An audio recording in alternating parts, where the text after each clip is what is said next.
saya akan menjelaskan mengenai teori HBM, komponen, serta contoh atau pengaplikasian dari teori HBM sendiri. Dimulai yang pertama di mana definisi dari teori HBM.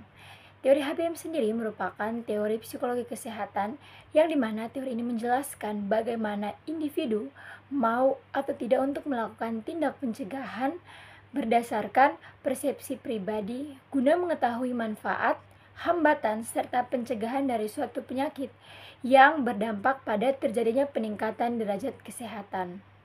Nah, teori HBM sendiri ini dikemukakan oleh Irwan M. Rosenstock pada tahun 1966, di mana awalnya beliau ingin mengetahui mengapa individu-individu tersebut atau individu-individu enggan untuk mengikuti program pencegahan penyakit. Kemudian, teori HBM ini dikembangkan lagi oleh Champion and Skinner serta Jones dan kawan-kawan yang bertujuan sebagai media komunikasi kesehatan dengan tujuan sekali lagi untuk meningkatkan derajat kesehatan yang ada.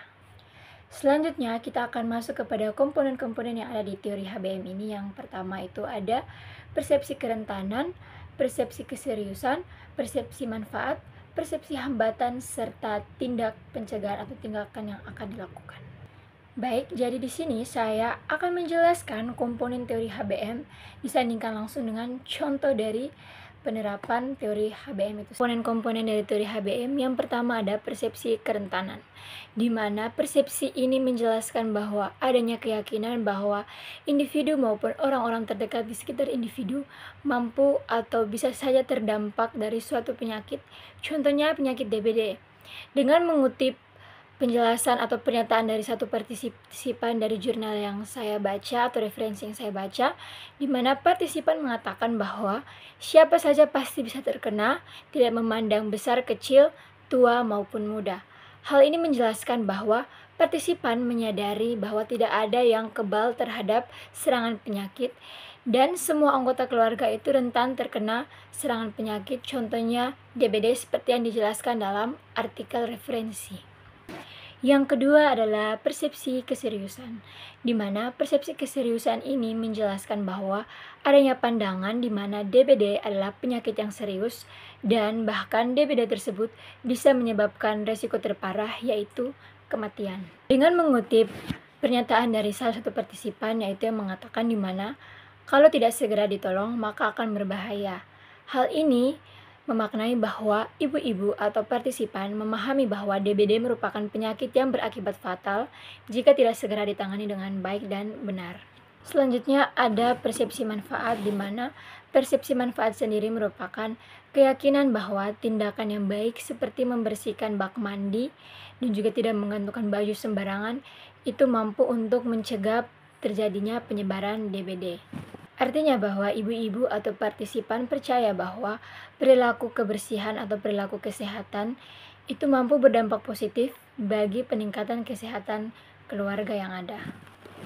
Lalu yang keempat ada persepsi hambatan, di mana menjelaskan bahwa hambatan itu dia nyata dan juga persepsi atau pemikiran atau pengetahuan atau pendapat itu mampu menghalangi atau mampu untuk membuat individu untuk tidak melakukan perilaku kesehatan.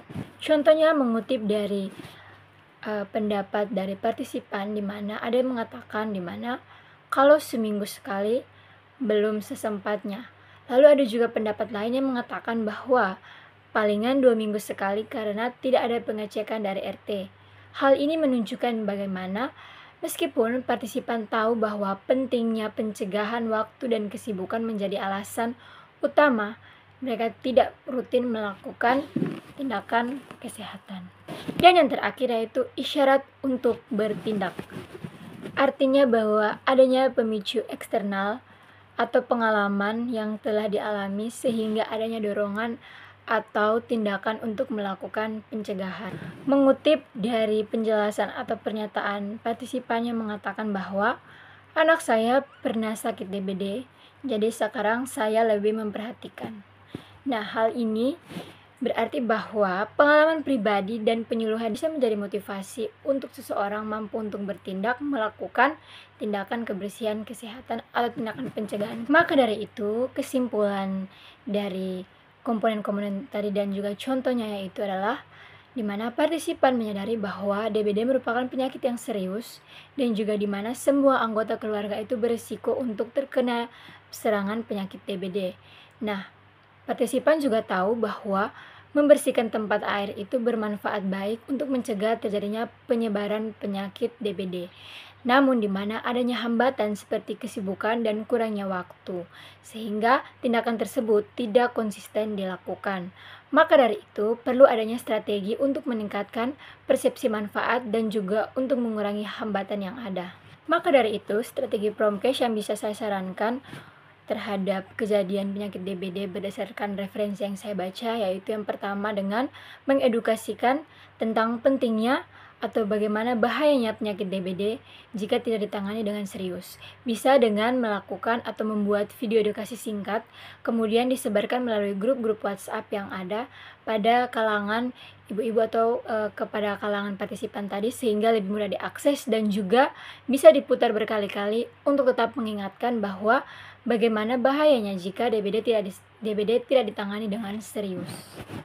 Lalu selanjutnya bisa juga dengan melakukan kunjungan rutin yang melibatkan tokoh-tokoh lokal seperti kepala desa setempat atau RT dan juga melalui kader-kader posyandu yang tetap melakukan rutin pengecekan untuk melihat apakah tindakan pencegahan yang dilakukan tetap berjalan dengan konsisten atau tidak sehingga mampu untuk meningkatkan derajat kesehatan yang ada. Baik, sekian penjelasan dari saya. Terima kasih.